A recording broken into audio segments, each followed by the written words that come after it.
I was born and raised as a Muslim in Cairo, Egypt, but I grew up as a child in the 50s in the Gaza Strip. And the reason I was in Gaza was because Gaza at that time was part of Egypt. I attended Gaza elementary schools where we learned hatred, vengeance, retaliation.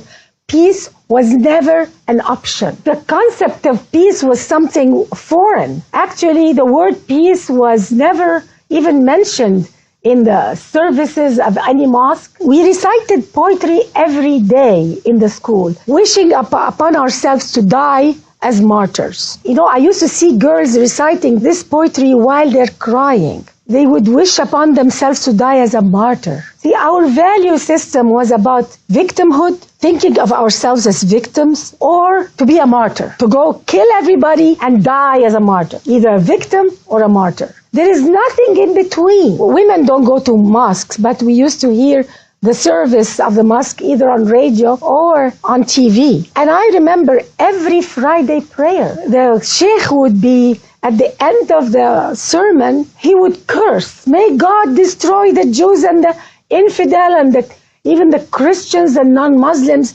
And he would call non-Muslims the enemies of Allah. If you grow up with cursing as a form of prayer, it can feel and sound normal. Hatred can be normal because who am I to judge? I never noticed that this is not holy. So this is how I grew up. 22 Arab countries did everything they could to make life impossible for Israel to exist. The Arab League forbade absorbing the so-called Arab Palestinians, rejected to give them citizenship in any Arab country. So you could see a Palestinian born in Cairo, for instance, and never get the citizenship and die in Cairo.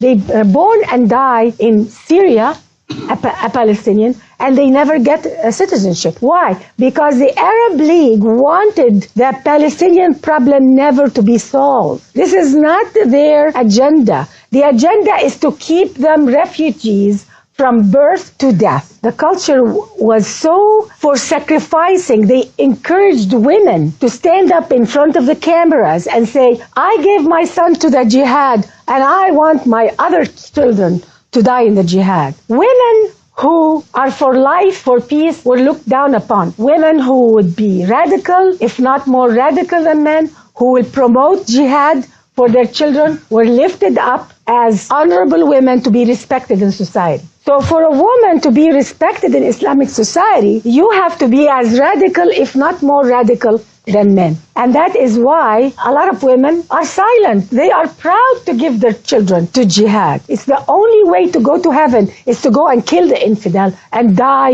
in the process. The Arabs of Israel were pushed constantly. They are rejected from being absorbed and constantly pushed against the borders with Israel in order to keep the problem alive. The Arab world doesn't have a shortage of land. If you look at the Arab world from the Atlantic Ocean, Morocco, all the way to Persia, from Turkey all the way to Sudan. At that time, when I was a child, the Sinai was practically empty desert. Nobody lived in the Sinai. Like today, there is Sharm el-Sheikh, all the nice beaches. This was a military zone. And there is absolutely no need, no pressing need for Arabs to be so dwelled on wanting to throw the Jews in the sea. This international conflict called the Arab-Israeli conflict really is a fabrication. This is not a conflict over land. And anybody who thinks it's a conflict over land is misguided because we don't see the truth. The truth is Arabs, there is something in Islam anti-Jewish, anti-Christian, especially anti-Jewish,